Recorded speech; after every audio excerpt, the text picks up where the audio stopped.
Essa aula é sobre aplicações de equações de primeira ordem, ou poderia chamar de modelagem. A organização da aula é a seguinte: nós vamos estudar dinâmica populacional, depois decaimento radioativo, depois misturas, depois lei de resfriamento de Newton, a lei de Torricelli e velocidade de escape. Isso aqui é uma amostra de aplicações que podem ocorrer, mas esse assunto, né, não se esgota.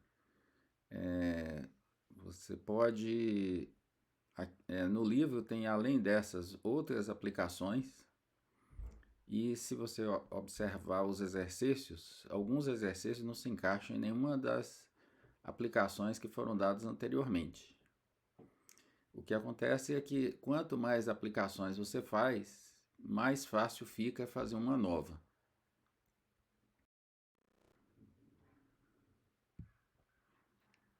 A primeira aplicação que nós vamos fazer é a dinâmica populacional. E aí nós vamos estudar dois modelos. O modelo mais simples é o chamado crescimento exponencial. É um modelo em que se supõe que a taxa de crescimento da população, que é a dy/dt, é proporcional à população atual, ou à população presente. Significa que dy/dt é igual a uma constante a ser determinada vezes y. E aí a gente tem uma condição inicial, que é a população no instante t igual a zero. Essa equação pode ser resolvida como uma equação linear. Para isso a gente subtrai ky a ambos os membros, e aí ela fica nessa forma, né, que é a forma padrão para a equação linear. Ou pode ser resolvida como uma equação separável. Para isso, a gente divide por y ambos os membros, e aí, mudando a notação de dy/dt para y', ela fica nessa forma. Nessa notação, do lado esquerdo só tem y, e do lado direito não tem y, né? Poderia depender de t, e a equação ainda seria separável. Eu vou resolver aqui como uma equação linear. Então, para isso, eu vou multiplicar a equação linear pelo fator integrante, que é e elevado à integral de p de t dt. P de t aqui nesse caso é menos k. Então, e elevado à integral de menos k dt, que a integral de menos k dt é menos kt. Então, o fator integrante é e elevado a menos kt. Multiplicando a equação linear pelo fator integrante, a gente transforma o lado esquerdo na derivada do produto. Isso pode ser verificado, mas eu não vou fazer isso aqui. Já vou escrever que o lado esquerdo, então, é a derivada do produto e elevado a menos kt vezes y. Em geral, é a derivada do fator integrante multiplicado por y. Do lado direito, se você multiplica 0 por μ de t, vai ficar igual a zero. Aqui agora é só integrar ambos os membros em relação a t. Eu vou ficar aqui e elevado a menos kt vezes y é igual a uma constante arbitrária, né? Já que a integral de 0 é zero, né? E aí mais uma constante arbitrária. Então, para encontrar y de t, é só multiplicar por e elevado a kt. E eu vou encontrar que y de t é igual a c elevado a kt. Essa aqui é a solução geral dessa equação, ou dessa aqui, né? E para achar a solução do PVI, a gente vai substituir t igual a zero e y igual a y0 na solução geral, obtendo do lado esquerdo y0 e do lado direito c. Logo, o c é igual a y0 e a solução do PVI é y de t igual a y0 elevado a kt. Então, essa solução é muito fácil de lembrar, e essa equação dy de t igual a k vezes y, ela aparece em muitas situações. Então, eu não vou resolver, quando ela aparecer novamente, eu não vou resolver de novo, né? Eu vou vamos já usar esse resultado porque é muito fácil de lembrar.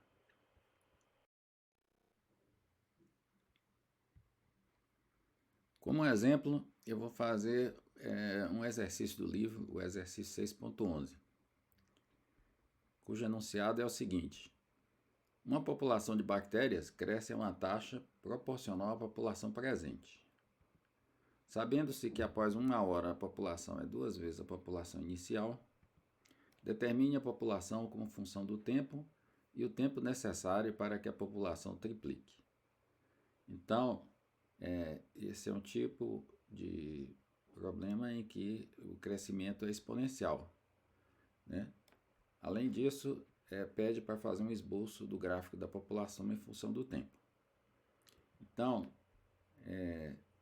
modelando, a gente vai chegar nesse PVI, né, a equação diferencial, né, aquela que eu acabei de apresentar, né, dy dt igual a k vezes y, e a condição inicial é y de 0 igual a y0. Bom, a gente acabou de resolver essa equação, esse PVI, a solução é y de t igual a y0 elevado a kt. Agora eu vou substituir que após 1 hora a população é 2 vezes. Eu vou usar esse fato, 2 vezes a população inicial. Então eu vou substituir t igual a 1, y igual a 2y0 na solução do PVI, e vou obter que do lado esquerdo 2y0 e do lado direito y0, que multiplica e elevado a k. Aqui você corta o y0 e eu vou chegar aqui, 2 é igual a e elevado a k, aplicando logaritmo, eu vou ter que logaritmo de 2 é igual a k. Então eu já tenho o valor de k, e aí eu posso substituir aqui na solução do PVI, e vou ter então que essa população cresce dessa forma. Y de t igual a y0 é elevado a logaritmo de 2 que multiplica t. Aqui você pode usar uma propriedade do logaritmo, né? Que t vezes o logaritmo de 2 é logaritmo de 2 elevado a t, e que exponencial e logaritmo uma função inversa da outra. Então, se você quiser, pode escrever dessa maneira, né? Agora, a gente pede qual é o tempo que leva para a população triplicar. Então, significa que eu quero saber qual é o t que corresponde a y igual a 3y0. Eu vou substituir aqui y igual a 3y0 e determinar o valor de t. Eu vou usar essa expressão que está aqui, que fica mais fácil. Então, se eu substituir aqui, 3y0, vai cortar o y0 com y0, né? Aplicando logaritmo, vai ficar logaritmo de 3 igual a logaritmo de 2 vezes t. Então, t é logaritmo de 3 dividido por logaritmo de 2. Se você usar uma calculadora científica, aí você vai obter que o t é aproximadamente 1,585 horas. Se você converter para hora em minuto, isso dá 1 hora e 35 minutos.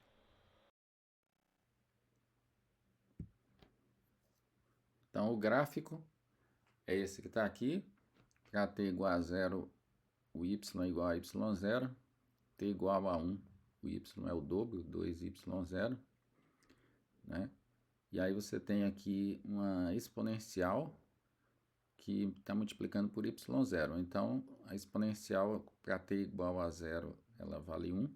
Se você multiplica por y0, para t igual a 0, ela vale y0, né? É uma curva em que a taxa de crescimento é proporcional ao valor de y. Então, quanto maior o valor de y, maior a taxa de crescimento. Então, tem essa curvatura para cima. Bom, agora nós vamos ver um outro modelo um pouco melhor, que é um modelo de crescimento logístico, que leva em conta que a população tem um máximo sustentável. Então, o modelo anterior ele tem o defeito de que a população cresce indefinidamente. Então, em muitas situações, esse modelo ele não vai funcionar, né? Pode funcionar para bactérias, mas para outras populações, em geral, tem uma população máxima sustentável que depende do ambiente, né? Então, se você levar em conta isso, o próximo modelo é aquele em que você supõe que a taxa de crescimento é proporcional não somente à população atual, mas é proporcional também à diferença entre a população atual e a população máxima. Então, modelando, a gente vai obter esse PVI aqui. A equação diferencial é dy dt igual a uma constante a ser determinada, vezes y, que é a população atual, vezes ym menos y, que é a diferença entre a população máxima e a população atual. Se você colocar y menos ym, também vai funcionar, apenas que você vai encontrar o valor de k com sinal trocado, ao que eu encontrar colocando assim, né? Essa equação não é linear, então ela pode ser resolvida como uma equação separável. Para isso, você divide por 1 sobre y, que multiplica ym menos y, e ela vai ficar nessa forma que está aqui, ó, 1 sobre y, que multiplica ym menos y já trocando a notação de dy dt para y', igual a k. Então, de um lado só tem y e do outro não tem y, né? Poderia ter uma função de t, que ela ainda seria separável. Bom, nesse caso eu não vou resolver o caso geral. Se alguém quiser ver o caso geral, tá resolvido no livro. O que eu vou fazer é resolver um exemplo, que eu vou apresentar a seguir.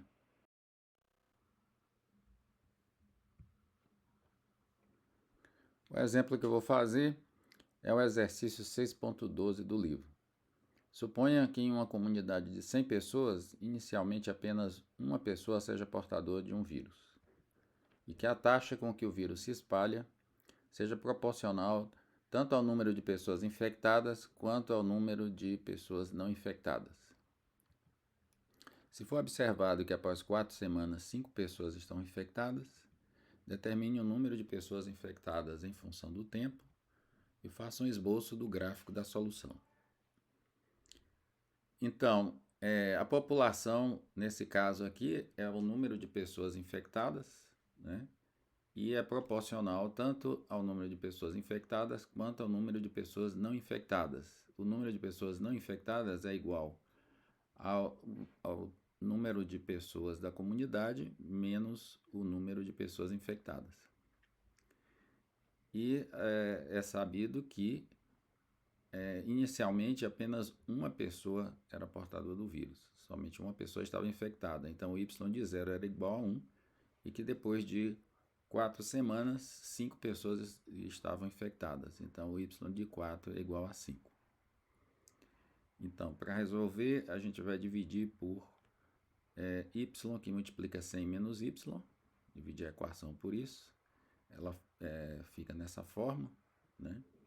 Integra em relação a t, e aí vai ficar isso aqui. Fazendo y' dt igual a dy, eu vou ter uma integral em y do lado esquerdo igual a integral em t do lado direito, né? Para resolver essa integral do lado esquerdo, eu tenho que decompor essa fração em frações parciais.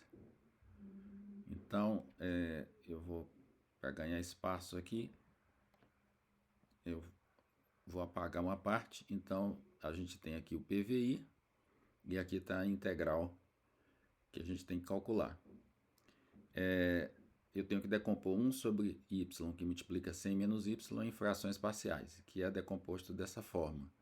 É igual a A sobre y mais B sobre 100 menos y, ou B sobre y menos 100, né? Tanto faz, você vai encontrar o B com sinal trocado. Mas o resultado é o mesmo. Então, por que a decomposição é essa? Porque o denominador, você fatora o denominador, se você fatorar o denominador, então você vai ter fatores de primeiro grau, né? E cada fator desse tem uma raiz. Esse aqui tem um fator, a raiz é 0, e esse aqui a raiz é 100. E aí você vai ter sempre assim uma constante dividido por y menos uma raiz, mais uma constante dividida por y menos outra raiz, etc. Então, essa decomposição quando o denominador tem raízes distintas, raízes simples, né? E raízes reais simples. Então, para encontrar A e B, você pode substituir dois valores de y. E aí vai encontrar um sistema de duas equações e duas incógnitas. Se você substituir as raízes do denominador, desse denominador aqui, ó, a sua vida fica mais fácil, porque cada equação só vai aparecer ou A ou B, ou se tiver outra letra, vai aparecer aquela letra correspondente. Então, primeiro a gente tem que multiplicar tudo isso aqui por y, que multiplica 100 menos y, que aí dessa forma você elimina os denominadores, e aí vai ficar assim, ó, 1 igual a, que multiplica 100 menos y, mais b vezes y. Agora eu vou substituir y igual a 100 e y igual a 0. Se eu substituir y igual a 0, aqui vai desaparecer o b, e aí vai ficar com 100 vezes a igual a 1, então o a é 1 sobre 100. E se eu substituir o y igual a 100, esse termo vai desaparecer, e aí vai ficar 100 vezes b igual a 1, então o b também é 1 sobre 100. Então, é isso que eu acabei de falar. Se eu substituir y igual a 0, vai dar a igual a 1 sobre 100, e se eu substituir y igual a 100, eu vou obter o b igual a 1 sobre 100. Então, eu vou apagar essa parte que está aqui,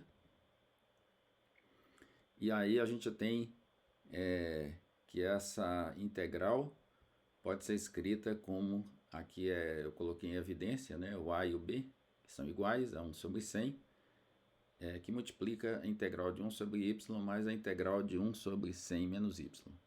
Essa integral de 1 sobre y é logaritmo do módulo de y, e a integral de 1 sobre 100 menos y é menos o logaritmo de 100 menos y. Por quê? Porque você vai chamar 100 menos y de u, e du é menos dy, então vai aparecer um menos aqui. Tá? Então, o lado direito vai ser igual a 1 sobre 100 logaritmo do módulo de y menos logaritmo de módulo de 100 menos y. Aqui eu tenho uma diferença de logaritmos que pode ser escrita como um quociente, né? Mas antes eu vou substituir essa integral do lado esquerdo que está aqui, né? Então está aqui 1 sobre 100 logaritmo do módulo de y menos logaritmo do módulo de 100 menos y igual o lado direito, que é a integral de kdt é kt mais uma constante c1.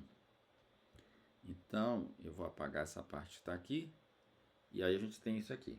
Agora, primeira coisa é que eu posso multiplicar tudo por 100, e no lugar de 100 vezes k eu vou usar a constante k1. k1 é 100 vezes k. E vou trocar a constante c1 para c2, que é c2 vai ser 100 vezes c1.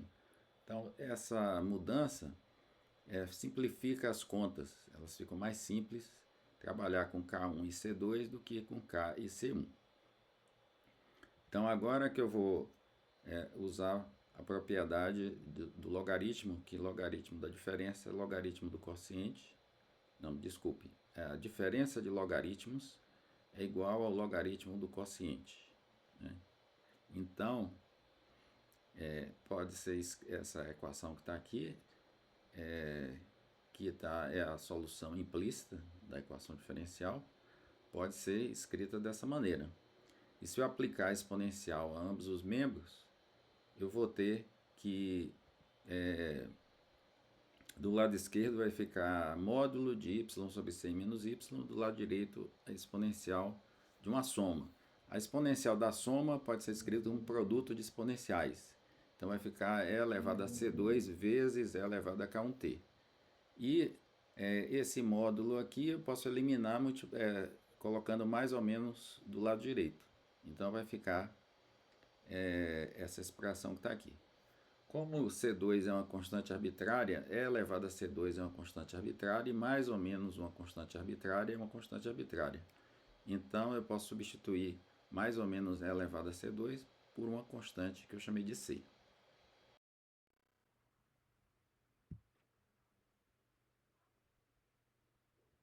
Então, para encontrar as constantes C e K1, a gente vai substituir T igual a 0 e Y igual a 1, dessa condição de Y0 igual a 1, e substituir T igual a 4 e Y igual a 5 da condição que Y de 4 é igual a 5. Então, substituindo T igual a 0, aqui vai ficar elevado a 0, que é 1. Então, vou obter do lado direito C. E o Y igual a 1 vai ficar 1 sobre 99. Do lado, agora substituindo T igual a 4, aqui e Y igual a 5. Do lado esquerdo vai ficar 5 sobre 95. E do lado direito, C é elevado a 4K1. Né? Como o C a gente já encontrou que é 1 sobre 99, então eu vou passar o C como 1 sobre C para o outro lado, então vai ficar multiplicando esse lado por 99. Então está aqui, né, que era 5 sobre 95 é o que se obtém desse lado, e aqui é 1 sobre C é 99. Então, simplificando, isso dá 99 sobre 19, é o elevado a 4K1. Aplicando o logaritmo, e dividindo por 4, eu vou ficar aqui, o K1 é logaritmo de 99 sobre 19, tudo isso dividido por 4. Então, agora eu vou explicitar o Y nessa expressão. Então, eu vou multiplicar aqui por 100 menos Y, vai ficar Y igual a 100 menos Y vezes C elevado a K1T. Agora eu vou passar tudo que tem Y para o lado esquerdo e vai ficar Y mais C elevado a K1T vezes Y igual a 100C elevado a K1T. Agora, se eu coloco o Y em evidência e divido pelo que está multiplicando, eu vou obter que o Y é igual a 100C elevado a K1T dividido por 1 mais C elevado a K1T. Então, agora eu vou substituir os valores que eu encontrei de C e de K1, e para fica mais interessante se eu dividir tudo por elevado a K1T, então vai ficar assim. Aliás, dividir por C elevado a K1T. Então, se eu dividir numerador e denominador por C elevado a K1T, esse C elevado a K1T vai ficar 1. E aqui vai ficar 1 sobre C, que é 99, elevado a menos K1T. Está aqui. Né? E aqui vai ficar só o 100. Então, a gente pode ver que se você passa o limite quando t tende a mais infinito, esse aqui tende a 0 e o y de t tende a 100, né? Como era de se esperar. Com o passar do tempo, né, o número de pessoas infectadas vai só aumentando, mas tem no máximo vai chegar a 100. Né? Isso é do modelo mesmo.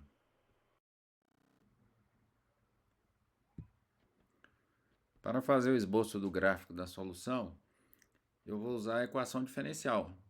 Né? Essa é uma equação autônoma e para poder fazer o esboço do gráfico, eu vou fazer um gráfico auxiliar, que é o de f de y, que é igual ao lado direito dessa equação diferencial, que é ky 100 menos y.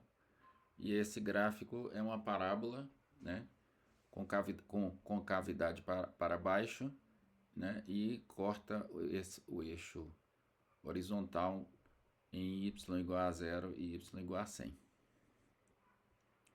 Então, daqui, a gente vê o seguinte, o f de y é dy dt. Então, a gente pode ver que na região que a gente está considerando, o y está entre 0 e 100, o f de y é positivo, quer dizer que a taxa de crescimento da população é positiva. Quer dizer que a população é sempre crescente. Só que ela cresce além de ser crescente, a taxa de crescimento ela vai aumentando até a metade, que é 50, né? Isso é da parábola. Então,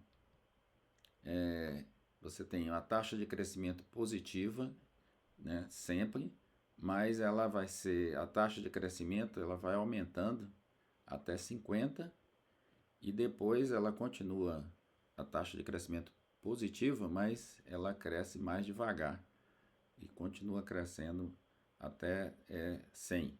Então a única possibilidade é que o gráfico seja esse que está aqui, né? E a gente vê isso analisando a equação diferencial, né? Mas se a gente pegar a solução é muito mais complicado para chegar a esse gráfico, né? Que você vê que a taxa de crescimento que é sempre crescente, mas a taxa de crescimento vai aumentando, né, até 50 e depois de 50 até 100 a taxa de crescimento continua positiva, mas ela vai diminuindo, né? Então a taxa de crescimento é dada por f de y e a gente pode ver aqui nesse gráfico.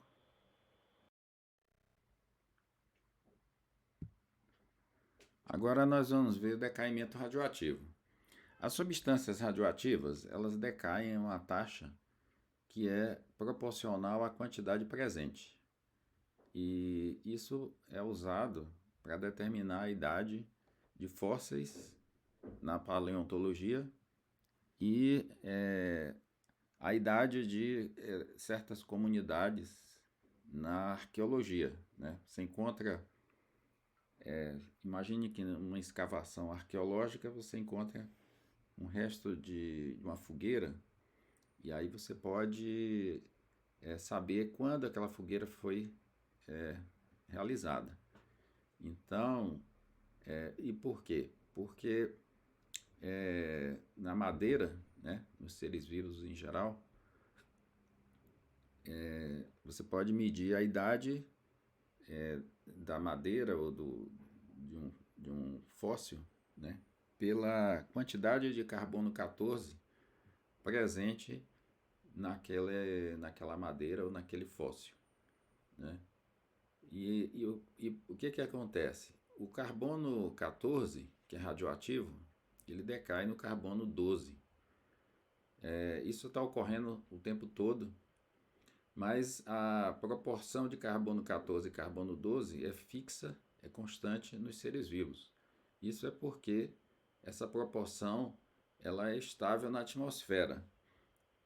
E como fica estável se está sempre decaindo? É que na alta atmosfera o carbono 14 está sempre sendo formado a partir da reação de raios cósmicos quando eles bombardeiam o nitrogênio 14, que é radioativo, e aí os nêutrons, quando bombardeiam o nitrogênio 14, transformam o nitrogênio 14 em carbono 12. Então, essa reação está ocorrendo o tempo todo e isso faz com que haja um suprimento de carbono 14 e faz com que a proporção na atmosfera que a gente respira de carbono 14 e carbono 12 seja constante.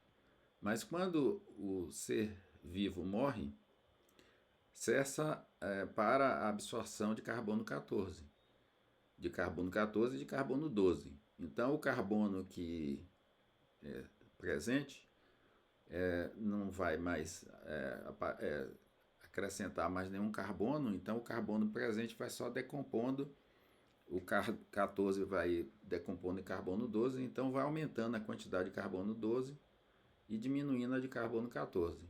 E aí existem aparelhos que medem essa quantidade de carbono 14 no objeto, né? E aí, com essa ideia é que você consegue determinar a idade, né? Usando o fato de que uma substância radioativa ela se decompõe a uma taxa que é proporcional à quantidade presente. Então, esse aqui, a equação é semelhante à equação do crescimento exponencial, né, da população, com a diferença em que o K, no caso do crescimento populacional, é positivo e aqui o K é negativo. Mas a equação é a mesma, então eu não vou resolver novamente. A solução desse PVI é y de t igual a y0 elevado a kt. Né? E aí nós vamos ver agora, com um exemplo, como é que se mede a idade. No caso aqui de um pedaço de madeira que foi encontrado numa escavação, e aí foi medido que havia 1/500 da quantidade original de carbono 14. Sabendo-se que a meia-vida do carbono 14 é 5.700 anos, ou seja, em 5.700 anos, metade do carbono 14 se transforma em carbono 12. Então, a gente vai determinar a idade desse pedaço de madeira. Então, como eu disse, esse é o modelo. A solução é essa, y de t igual a y0 elevado a kt. E aí a gente vai primeiro substituir os dados da meia-vida do carbono 14, ou seja, t igual a 5.700 e o y igual a y0 sobre 2. Se eu substituir aqui, y igual a y0 sobre 2, vai cortar o y0, então vai ficar meio igual a elevado a k vezes 5.700. Aplicando o logaritmo, aí vai ficar aqui, ó, aqui a substituição de y igual a y0 sobre 2 e o t por 5.700. Corta o y0 e aplica o logaritmo. O logaritmo de meio é menos o logaritmo de 2. Então, eu vou ter que o k vai ser igual a menos o logaritmo de 2 dividido por 5.700, porque aqui ele está multiplicando, 5.700 está multiplicando o k. Então, agora eu vou substituir os dados do pedaço de madeira. Foi encontrado 1/500 da quantidade original, então y igual a y0 sobre 500, e eu vou determinar o valor de t. Então, aqui vai ficar y0 sobre 500, do lado de cá y0 elevado a kt. De novo eu corto o y0 e aplico o logaritmo. O logaritmo de 1 sobre 500 é menos o logaritmo de 500. Então, o t vai ser menos o logaritmo de 500 dividido por k. Substituindo o valor de k, eu vou obter que o t é 5.700 vezes o logaritmo de 500 dividido pelo logaritmo de 2. Usando uma calculadora científica, você vai obter que a idade do pedaço de madeira é aproximadamente 50.000 anos.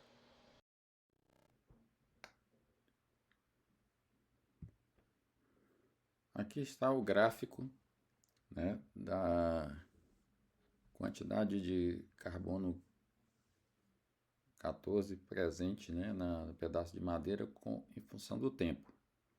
Então, é uma exponencial negativa multiplicado por y0. Então, exponencial com expoente negativo, né, multiplicado por y0.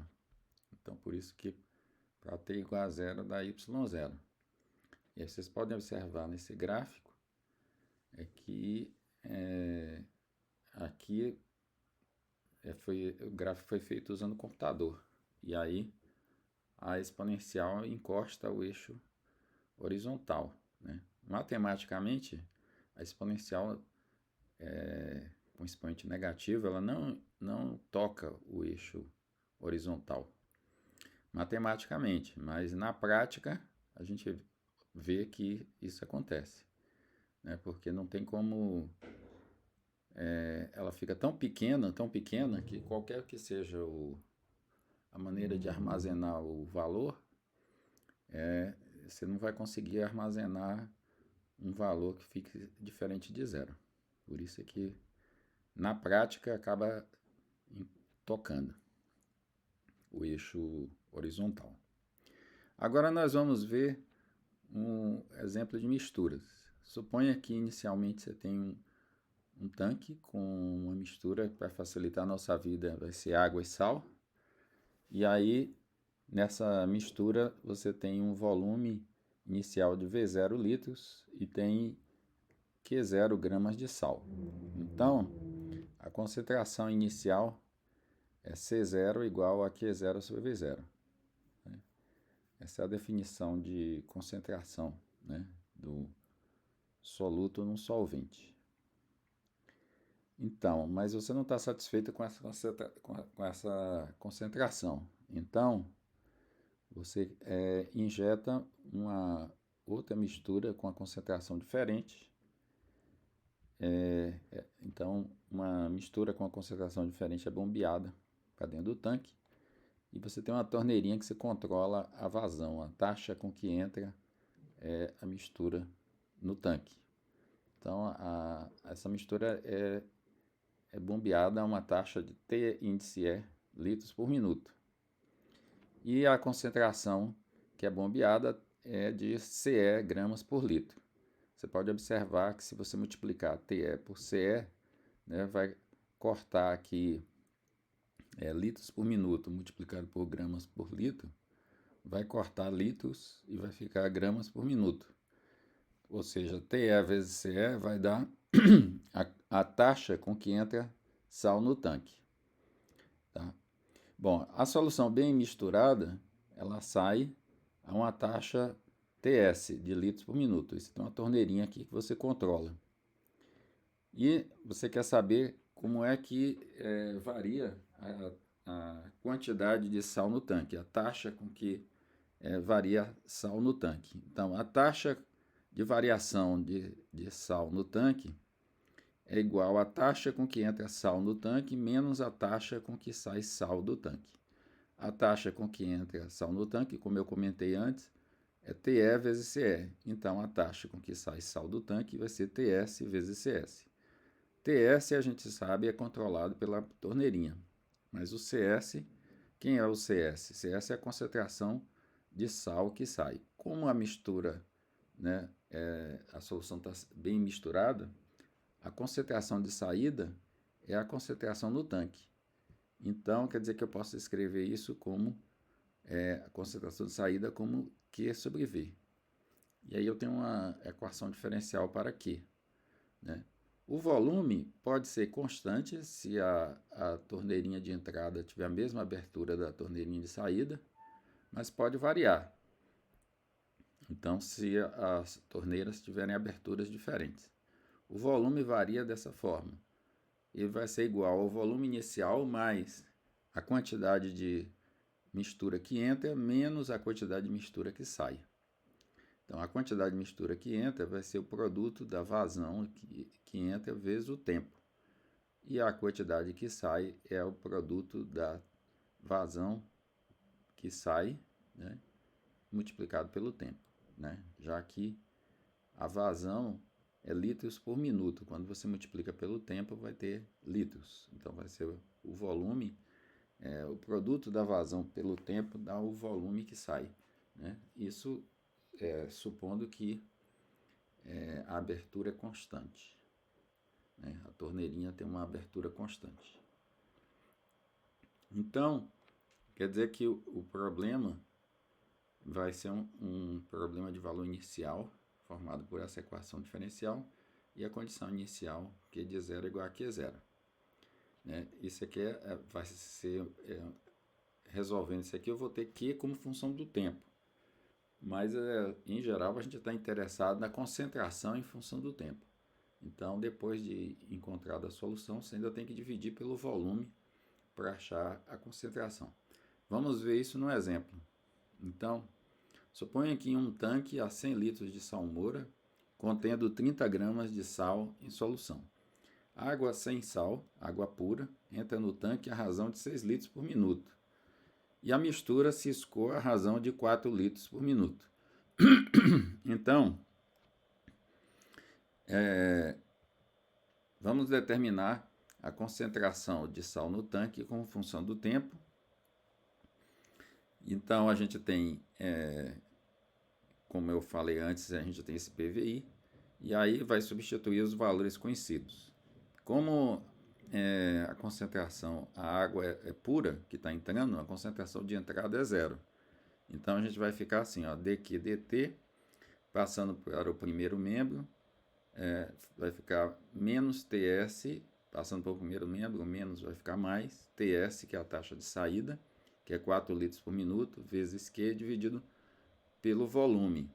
O volume inicial é 100 litros, e entra 6 litros por minuto e sai 4 litros por minuto. Então, quer dizer que o volume está aumentando a taxa de 2 litros por minuto, multiplica por T, eu vou ter quanto está entrando de solução, quanto entrou de solução até o instante T. E tem a condição inicial, que a quantidade de sal inicial é 30 gramas. Então, essa é uma equação linear, então ela já está na forma padrão. Eu tenho que multiplicar pelo fator integrante, que é elevado à integral de P de t dt. O P de t é 4 sobre 100 mais 2t. Para calcular essa integral, eu vou chamar 100 mais 2t de u. du é 2 dt. Então, o 4 eu posso escrever como 2 vezes 2. Então, vai ficar um 2, né? Logaritmo de u. 2 logaritmo de 100 mais 2t. E 2 logaritmo de 100 mais 2t é logaritmo de 100 mais 2t ao quadrado. E a exponencial do logaritmo, uma função é inversa da outra, então vai ficar 100 mais 2t ao quadrado, que está aqui. Se eu multiplicar essa equação pelo fator integrante, o lado esquerdo se transforma na derivada do produto do fator integrante por Q. E o lado direito, que era zero, vai continuar zero. Agora é só integrar em relação a t. Do lado esquerdo eu tenho 100 mais 2t ao quadrado vezes Q. E do lado direito eu tenho C, que a integral de zero é zero, mais uma constante arbitrária. Então, para encontrar Q de t, é só dividir por 100 mais 2t ao quadrado. Eu vou obter que Q de t é igual a C sobre 100 mais 2t ao quadrado. Essa é a solução geral. Para achar a solução do PVI, eu vou substituir t igual a zero e Q igual a 30. E vou obter C igual a 30, né? T igual a zero aqui, ó, vai ficar 100 ao quadrado no denominador, e o Q é igual a 30, então vai ficar 100 ao quadrado vezes 30 igual a C, que pode ser escrito como 3 vezes 10 à quinta. Então, substituindo esse valor de C na solução geral, eu vou ter que o Q de T é 3 vezes 10 à quinta dividido por 100 mais 2T ao quadrado, né? Mas a gente vai determinar a concentração de sal. Então, a concentração de sal eu ainda tenho que dividir pelo volume. Então, é o Q de T dividido por V de T. O volume eu já tinha determinado aqui, ó, nesse momento. É 100 mais 2T. Então, a concentração vai ser 3 vezes 10 à quinta dividido por 100 mais 2T ao cubo.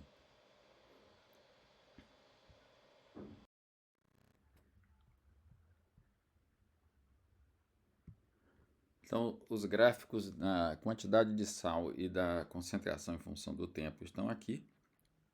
São semelhantes, né? A diferença de valores. Na quantidade de sal a gente tem o denominador ao quadrado, e na concentração a gente tem o denominador tá ao cubo.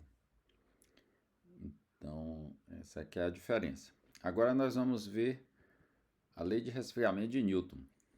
A lei de resfriamento de Newton diz que a taxa com que varia a temperatura de um corpo é proporcional à diferença entre a temperatura do corpo e a temperatura do meio ambiente. Então, pode ser modelado dessa maneira: dt igual a kt menos ta. Aqui tanto faz t menos ta ou ta menos t, né? A diferença vai ser no valor da constante que você vai obter com sinais trocados, né? Mas no final o resultado é o mesmo. Então vamos ver um exemplo. Suponha que um café está a 90 graus logo depois de coado, e um minuto depois passa para 85 graus. E a cozinha está a 25 graus. Vamos determinar a temperatura do café em função do tempo e o tempo que levará para o café chegar a 60 graus. Então, como eu falei antes, aqui está o modelo, né, a equação diferencial e as condições iniciais. A temperatura ambiente é 25, que está aqui. Temperatura inicial é igual a 90. Um minuto depois a temperatura está a 85. Então essa é uma equação separável, é só dividir por t menos 25. Ela fica dessa forma. É só integrar em relação ao tempo, ambos os membros, fica assim. T' dt é dt maiúsculo. Então, fica a integral de 1 sobre t menos 25, que é logaritmo de t menos 25. E a integral de k dt é kt, e aí mais c1.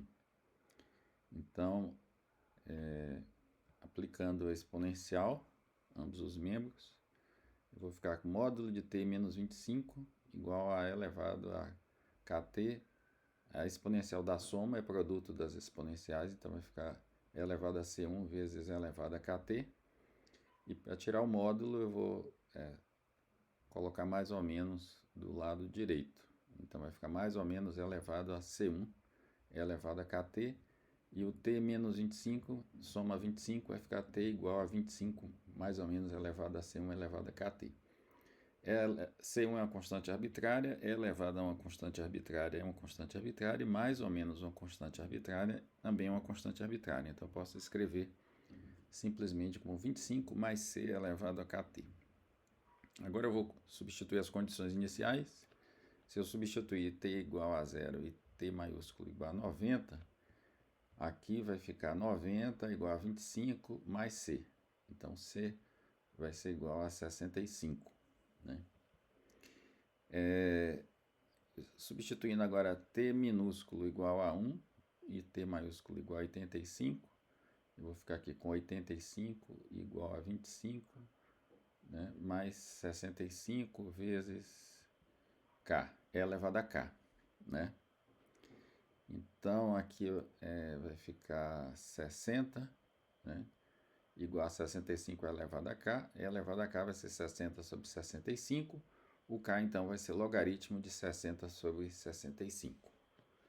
Então, substituindo os valores de C e K, eu vou ter que a temperatura varia com o tempo dessa forma, igual a 25 mais 65 é elevado a logaritmo de 60 sobre 65, tudo isso multiplicado por T. Então, eu quero saber quando o café vai estar a 60 graus. Então, eu vou substituir aqui T maiúsculo igual a 60 e determinar o valor de T. Então, aqui vai ficar 60 igual a 25, mais 65 é elevado a logaritmo de 60 sobre 65, multiplicado por T. Então, aqui 60 menos 25 vai ficar 35, né? Então, divide por 65 e aplica o logaritmo, vai ficar logaritmo de 35 sobre 65 dividido pelo logaritmo de 60 sobre 65. Usando uma calculadora científica, você pode ver que isso dá aproximadamente 8 minutos.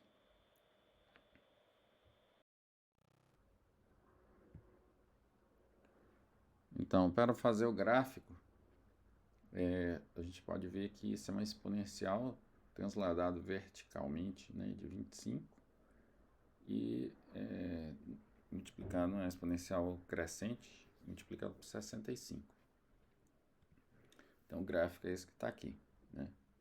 Quando t tende a mais infinito, né, logaritmo de 60 sobre 65 é negativo, então esse aqui vai tender a zero, a temperatura vai tender a 25, que é a temperatura ambiente. A gente pode ver aqui essa linha vermelha horizontal, que é a temperatura do ambiente, 25 graus. Então, agora nós vamos ver a lei de Torricelli. A lei de Torricelli diz que a taxa com que um líquido se escoa por um orifício situado a uma altura h é proporcional à raiz de h.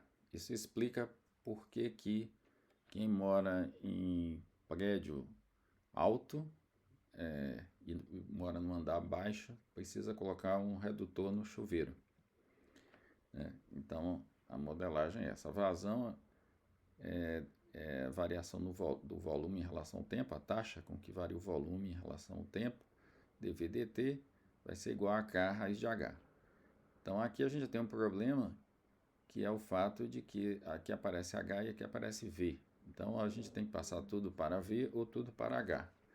Eu acho mais fácil passar tudo para H. E para isso a gente vai usar o fato de que a gente tem o V varia com H de uma forma que depende do formato do tanque, tá? Então, para cada formato de tanque diferente, você vai ter um V, a dependência de V com H vai ser diferente. E aí você pode agora considerar que o V depende de H e o H depende do tempo. E aí, pela regra da cadeia, dV/dt, que é o que eu preciso aqui, vai ser igual a dV/dH, dH/dt. Então, dV/dH vai depender da forma do tanque, né? E aí, eu substituindo na equação aqui, dV/dt por dV/dH, dH/dt, vai ficar isso aqui, ó. Então, essa parte aqui, dV/dH, vai depender da forma do tanque, é conhecido. E aí você vai ficar com a equação diferencial KH, que deve ser resolvida. Então, vamos ver um exemplo em que um tambor é cilíndrico, de 2 metros de altura e base circular de valor 1 metro. Está cheio de água. Depois de 30 minutos, a água cai à metade. Então, determinar a altura da coluna de água, né, em função do tempo. E quanto tempo leva para o tanque esvaziar completamente. Então, para o cilindro, a dependência de V com H é essa que está aí, ó. É a área da base vezes a altura. A área da base é πr2 vezes H. Então, nesse caso desse exemplo, o R é igual a 1, então vai ficar só π vezes H. Eu tenho que calcular dV/dH. dV/dH vai ser igual a π, né? E aí, eu tenho que substituir dV/dH aqui nessa expressão, nessa equação. Então, eu vou ficar com π dH/dt igual a K raiz de H. Então, dividindo tudo por π e por raiz de H, né, eu vou ficar 1 sobre raiz de H, H', e do lado direito K sobre π. Para facilitar a minha vida, eu vou, no lugar de K sobre π, eu vou escrever K1. Né? E agora é só integrar ambos os membros. Eu vou ficar aqui a integral de 1 sobre raiz de H, H' dt, igual a integral de K1 dt mais C. H' dt é igual a dH, então vai ficar a integral de 1 sobre raiz de H dH. 1 sobre raiz de H é H menos meio. A integral de H menos meio é H elevado a menos meio mais 1, dividido por menos meio mais 1. Ou seja, H elevado a menos meio mais 1 é meio. Dividido por meio vai ser 2 raiz de H. Então, do lado esquerdo vai ficar 2 raiz de H. Do lado direito, a integral de K1 dt é K1t mais C. Então, essa aqui é a solução implícita. E aí, eu vou substituir t igual a 0 e h igual a 2. Então, vai ficar 2 raiz de 2 do lado esquerdo e c do lado direito. Daí, eu já encontrei o valor de c. E agora, eu vou substituir t igual a 30 e h igual a 1. Então, vai ficar 2 do lado esquerdo e do lado direito o t é 30, 30k1 mais c. O c é igual a 2 raiz de 2. Né? Então, daí, substituindo, aliás, não substitui ainda o c. Então, em função de c, o k1 vai ser c 2 menos c dividido por 30. Agora sim, substituindo o valor de C, né? O C é 2 raiz de 2, aí vai simplificar o 2, vai ficar 1 menos raiz de 2 sobre 15. Então, o H de T, explicitando aqui, ó, você divide por 2 e eleva ao quadrado. Então, vai ficar assim, ó, C mais K1T sobre 2 ao quadrado. Agora é só substituir o valor de C e de K1, vai ficar assim, né? Aqui o C é 2 raiz de 2, vai cortar com 2, fica raiz de 2, e o K1 é isso aqui. Bom, esse aqui é uma parábola com concavidade para cima, que tem uma raiz somente, né? Só tem um valor de t que dá zero, isso aqui, que é o c, é o t igual a menos c sobre k1. Então, esse é o valor de t para o qual o tanque está completamente vazio.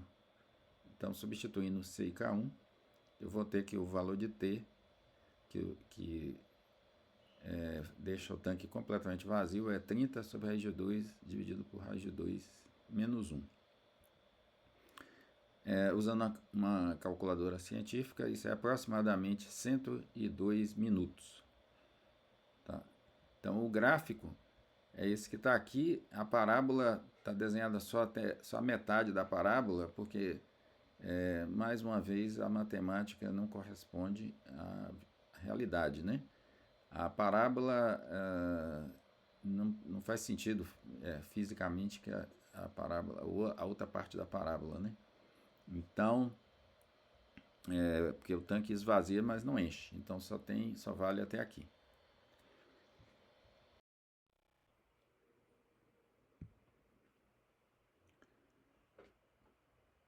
A aplicação agora é a velocidade de escape. Ou seja, a pergunta é: qual é a velocidade que deve ser lançado um projétil para que ele não volte?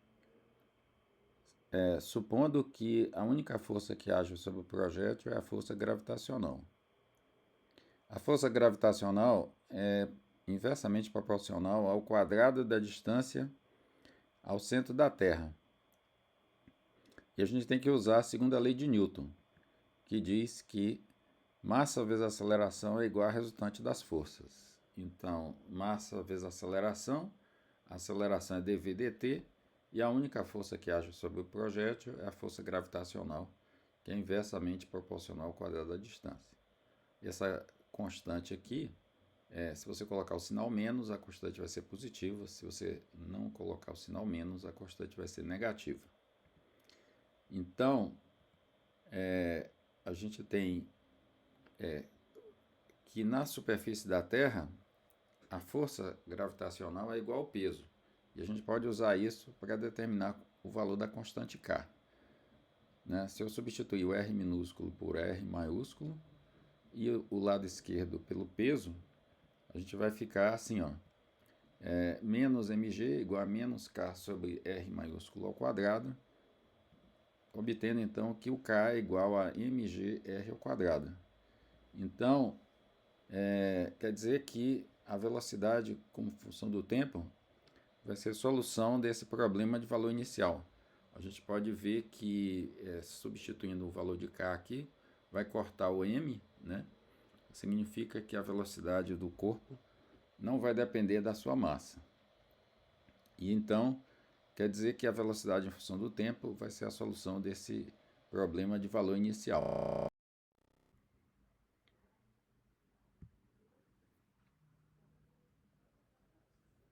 Então, a gente tem um problema aqui, que é V com função de t, mas apareceu aqui uma dependência com r, que é a distância ao centro da Terra. Então, como é que a gente resolve esse problema? A gente supõe que a velocidade v depende de r, que depende de t, e usa a regra da cadeia. Então, dv dt vai ser igual a dv dr vezes dr dt. Mas dr dt é a velocidade. Então, dv dt vai ser igual a dv dr vezes v.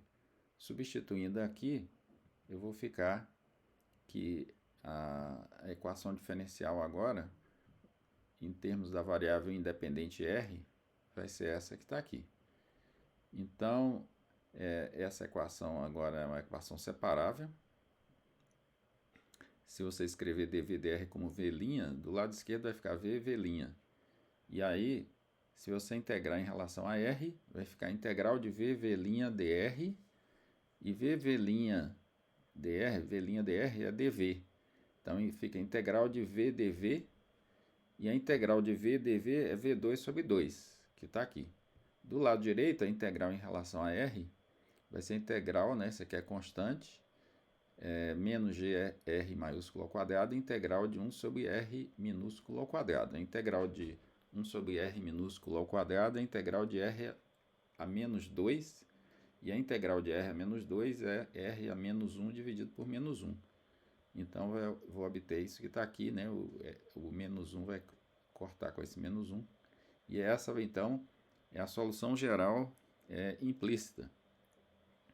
Se eu substituir o v igual a v0 e o r igual a r maiúsculo, que é o raio da Terra, eu vou obter do lado esquerdo v0 ao quadrado sobre 2, e do lado direito vai cortar aqui, ó, o r minúsculo vai ser igual a r maiúsculo, então vai ficar só g r maiúsculo mais c. Obtendo então que o c é igual a v0 ao quadrado sobre 2 menos gr. E aí então a solução do PVI é dada implicitamente por v2 sobre 2 igual a gr ao quadrado, r maiúsculo ao quadrado sobre r, mais a parênteses v0 ao quadrado sobre 2 menos gr, fecha parênteses. Né? Então, o que a gente tem? A gente tinha aqui esse problema de valor inicial, mudou a variável, então passamos para esse problema de valor inicial. Né? Mudamos a variável independente, que era t, para a variável independente, agora é r. Né? E a gente obteve que a solução do PVI é essa que está aqui. Bom, isso vale para qualquer corpo, né, lançado e que esteja sujeito somente à força gravitacional. Né? Daqui a gente pode ver que a gente pode explicitar facilmente o V, e vai ficar que V2 igual a duas vezes essa expressão que está do lado direito, e o V vai ser igual a mais ou menos raiz quadrada de 2 vezes do lado direito. Mais ou menos tem a seguinte interpretação, né? Mais ou menos a raiz quadrada. É que para cada valor de R você tem dois valores de V, um positivo e um negativo, que corresponde ao valor de V quando o corpo está subindo e o valor de V quando o corpo está descendo. E isso significa que para o mesmo valor de R, o corpo na subida e na descida tem o mesmo valor da velocidade em valor absoluto. Né? A diferença é somente o sinal que corresponde ao sentido. Né? Mas em valor absoluto a velocidade é a mesma. Isso você obtém dessa expressão. Agora, o corpo, para ele não voltar, ele não pode chegar à velocidade zero, né? Porque isso aqui corresponde, ele vai com a velocidade positiva, vai diminuindo a velocidade, vai chegar a zero e depois começa a ficar negativo. Então, se ele não chegar a zero, se a velocidade não chegar a zero, então ele não vai voltar. E aí a gente tem aqui, ó, essa parte aqui é positiva, e para chegar a zero, o que está dentro do parênteses tem que ser negativo, né? Para poder dar zero. Então, se isso aqui não for negativo, então não tem como a velocidade chegar a zero. Então, essa é a condição para o corpo não voltar. É que o que esteja dentro do parênteses seja maior ou igual a zero. Então, isso corresponde a V0, né? É só passar para o lado de cá. O V0 ao quadrado, então, tem que ser maior ou igual que raiz quadrada, V0 ao quadrado maior ou igual a 2gr, ou V0 maior ou igual que raiz quadrada de 2gr. Se isso acontecer, se o V0 for maior ou igual que a raiz quadrada de 2gr, então esse parênteses aqui, que está dentro do parênteses, sempre vai ser maior ou igual a zero, e então não tem como, variando o R aqui, ó, Você nunca vai obter um valor de R em que o V seja igual a zero. E a velocidade de escape, então, vai ser a menor velocidade em que isso acontece, que vai ser raiz de 2GR. Esse vai ser o menor valor da velocidade de lançamento para que o corpo não volte. Né? Para você ter uma ideia, né, substituindo o R maiúsculo pelo raio da Terra, o G minúsculo pela aceleração da gravidade, isso dá aproximadamente 11.290 metros por segundo. Se você quiser saber quanto é em km por hora, isso dá 40.644 km por hora. E aí você quer saber, será que isso está longe, está perto da velocidade com que um rifle atira um projétil? A velocidade de lançamento de uma bala de um rifle é para os rifles mais rápidos, cerca de 1.700 metros por segundo. Né? Então, está muito longe de 11.290. Então, mas é importante salientar que esse problema aqui não tem nada a ver com o problema de lançamento de foguetes, porque o foguete ele tem propulsão, e aqui é o problema de um corpo sujeito somente à força gravitacional.